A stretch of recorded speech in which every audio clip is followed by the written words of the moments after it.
Hey there, welcome back to this week's episode of Finance Fridays. I'm your host, Lucas Ballahood with the Ballahood Group and Coldwell Banker RMR Real Estate, joined by my esteemed co-host, Alexandra Jobb with RBC.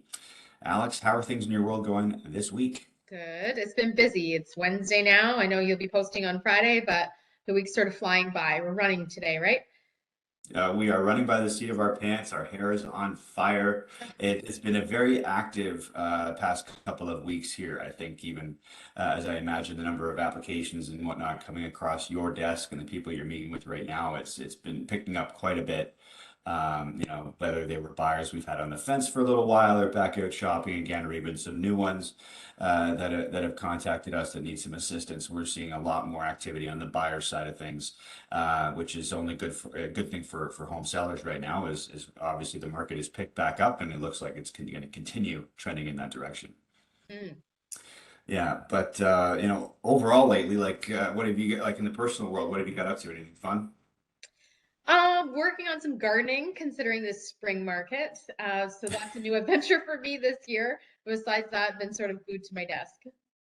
Oh yeah, well that's good. I mean, the weather this week's been a little damp. We got snow. Was it Monday or Tuesday? We had a little bit of snow. I don't know what's going on here. It's our second winter here in Southern Ontario, but you are right. It is gardening season. I've got the itch to get out and get my lawn ready and get it all cut. And I fertilized it and threw some seed down a couple weeks back, and it looks like it's doing well and it's ready for a trim. So I'm looking forward to that. I love the smell of fresh cut grass. I don't know what it is. There's a lot to that. I know you guys had your photo shoot. How did that go?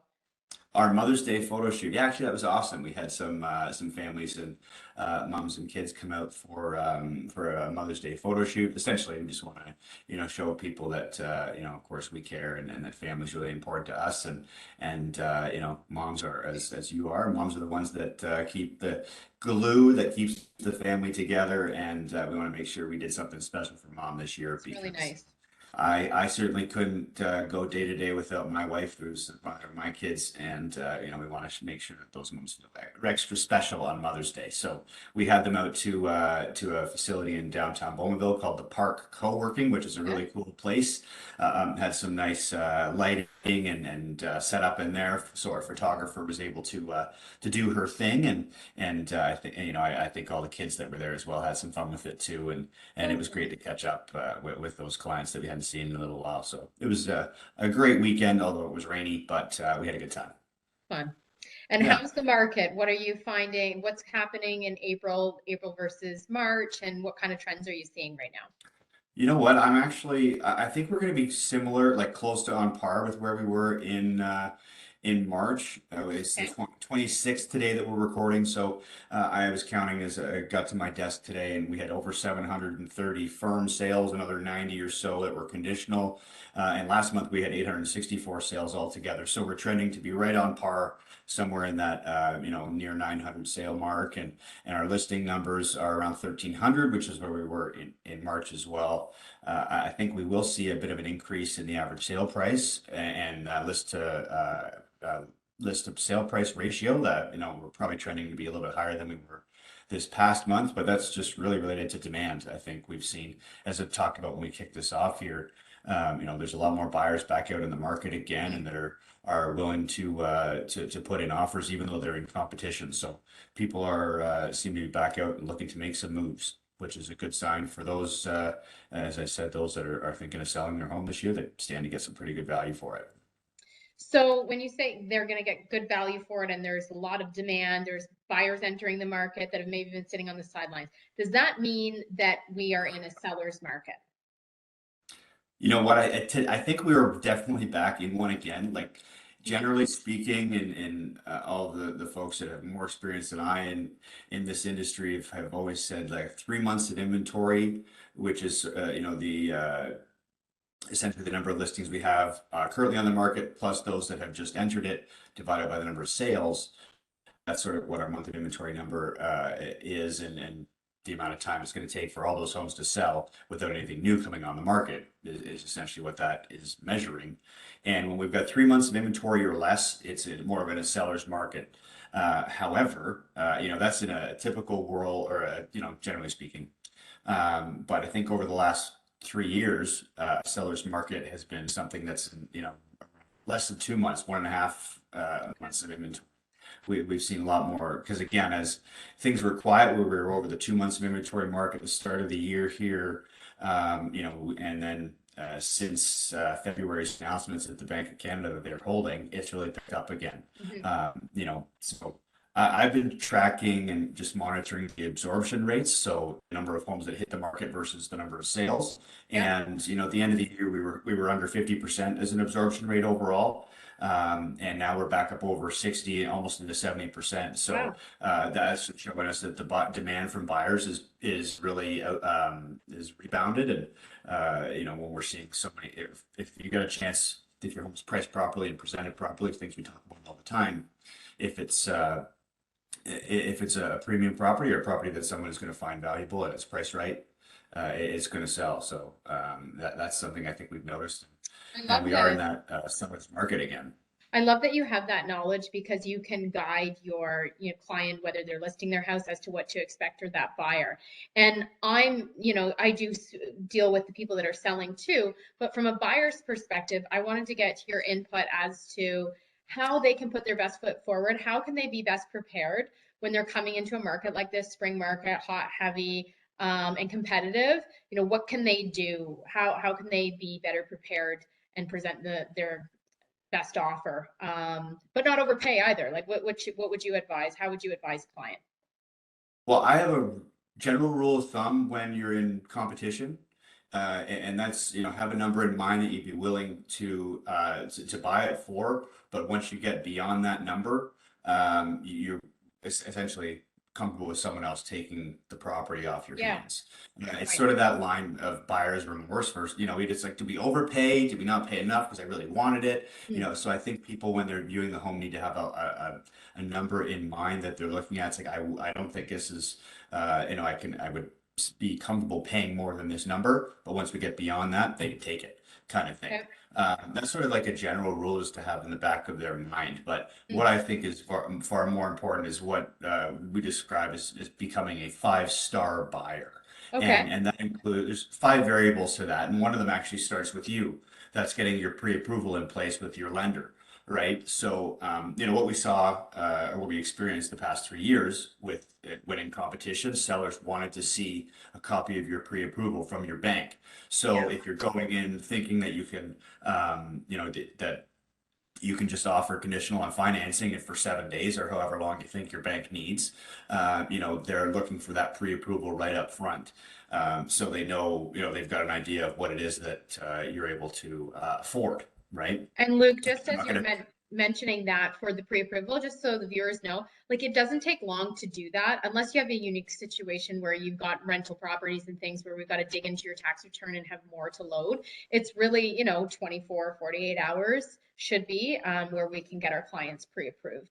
And then, we're doing our credit check, we're putting our income in, we're making sure that everything's in line, running the numbers if they have a house to sell. That's easy. So that's what I'm here for. Well, and we talked a little bit about with Ethan a couple of recordings ago. I think when you were on March break, um, that independent business owners, if you're an Mm. entrepreneur, you own your own business, getting your taxes done is really important because again, that's going to give you the most up-to-date income as it relates to applying for your mortgage because you need at least is it 2 or 3 years that you need of Two income? years, just two Uh, years. two But like years. that can include your business financials, having that up to date, having your bank statements prepared. For self-employed, that's huge to get the taxes filed. I mean, if you're an employee of a company, we can kind of go on that T4 and pay stub, but just get your ducks in a row. So that's a really good point for those buyers to be prepared if they're going to be in the market, and especially this market, because like you said, you're going to have to act fast, right? Yeah, yeah, we're going to need to be, and you want to be able to provide that pre-approval letter, should it be required. And I mean, heck, it's tax season. It's the end of April here.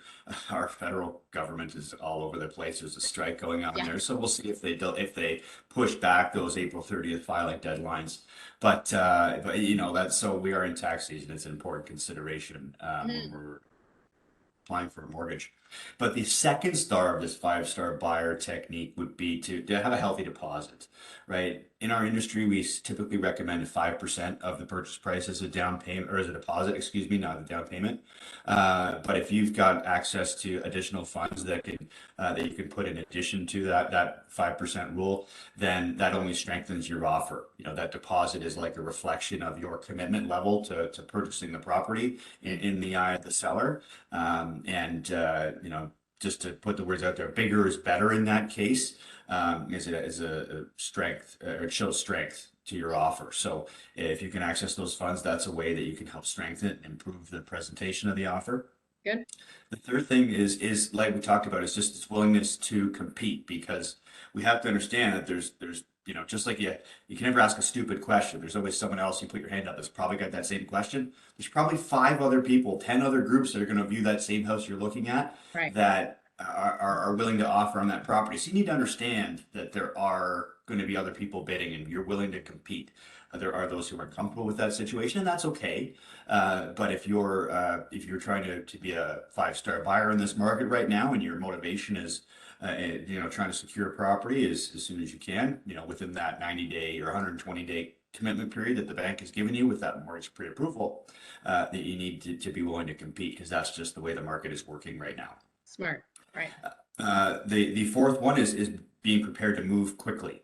That might mean making decisions rather fast. So you have to be near your phone when we've submitted an offer and we're waiting on a response with some feedback. We need to be able to make a decision fairly quickly. Even better way to move quickly as part of that 4th star is to physically be sitting in the car with your agent out front of the office that they're presenting the offer, or the home where they're presenting the offers to the seller. So if you've got that offer that is in the running, you can say, hey, look, I'm right here. My client's in the car. We're here ready to walk in. It's sign the change to the paperwork and let's go. No messing around. We're ready. I know that everything's at our fingertips on our phone, but I think that makes an impression when you're there. And I remember when I bought my first house, at that time I was outside with my agent of the house. Yeah, actually of their house. They didn't live in the house that I bought, so we were at their location, making it convenient for them, you know, presenting, and I was physically there outside. Yeah, there. yeah. So being ready to being ready to move quickly, that means being accessible, and even that's not always the case, but if it can happen. Well, again, like as long as you're nearby, or we can jump on, you can review documents, you can sign documents, because electronic signing is a thing the way what works now. And so that just being prepared to act quickly and make some quick decisions, right? So that's a big piece, and that's our 4th star of being a 5-star buyer.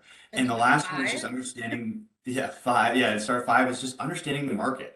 Right, like I've got some appointments with clients a little later today. We're going to go look at some homes, and both of them are holding offers, and we want to understand what's going on at those properties, what's going on in that area, what strategies are being employed by those sellers, and what is the end result as a result of that, you know, from that strategy. And then we're trying to just gauge what it is that's the potential of this home. You know, are we even actually qualified to buy this property? It's listed at X. It's likely going to sell for Y or Z. Yeah. Can we get there? Is it realistic? And you know, just understanding that what's going on in the area, and assessing the value that way. I was just going to say, and for the specific home that client is interested in buying, because you know, you've got different kind of markets, kind of have that entry level, then the medium side and the higher end stuff, and it all hasn't moved and shifted the same.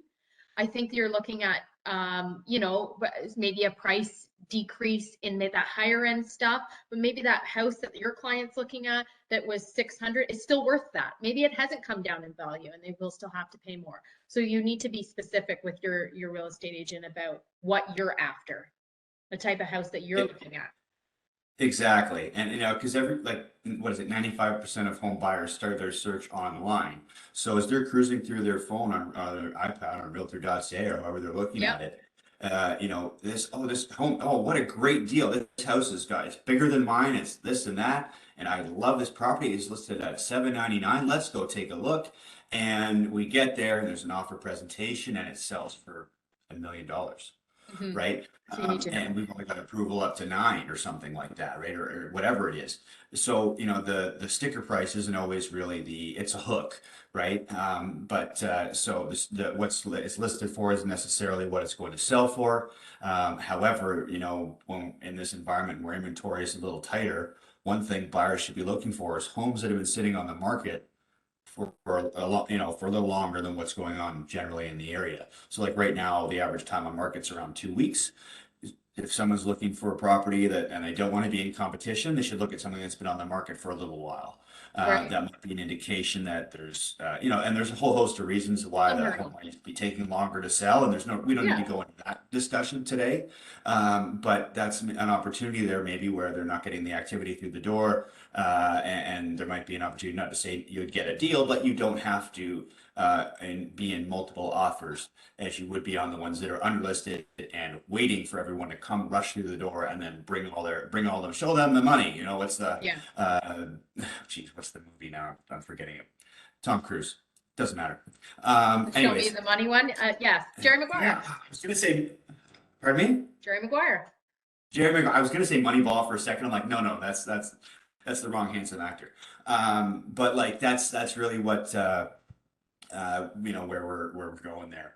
But anyway, like that's where we are in the market right now. So you know, if people are looking to buy, they need to, Yeah. and they're comfortable being in you know, with people that are employing that under list offer date strategy. That's what you need to do in order to be successful. So to be Yep. a 5-star buyer, again, you need Five-star a buyer. I love pre-approval. that. You need a pre-approval. You have to have a healthy deposit. You need to be willing to move quickly. You need to be willing to compete, and you need to understand what's going on in the market that you're searching in. So, Perfect. if there's anything I would share with buyers right now, that's it. Awesome. Thanks so much, Luke, for sharing that. Well, hopefully it was helpful to you and those watching today. We'll see how things transition here into the summertime. It's almost May already. We're well into our second quarter through the year, so it's long weekends are coming up. Mother's Wow. Day is coming up. Father's Day is coming up in June. It's going to be a busy summer, so I hope those out there are getting ready for it. Good. Well, thanks so much for Well, having me. We'll be back on in a couple weeks. certainly, and back again then, and look forward to it. So thank you for joining us, Alex. For those of you watching today, you can find our contact information at the end of this video here. If you have any questions, certainly feel free to reach out to us anytime, and we'll be happy to answer any of your questions. So with that, have a great day. Bye for now. Bye.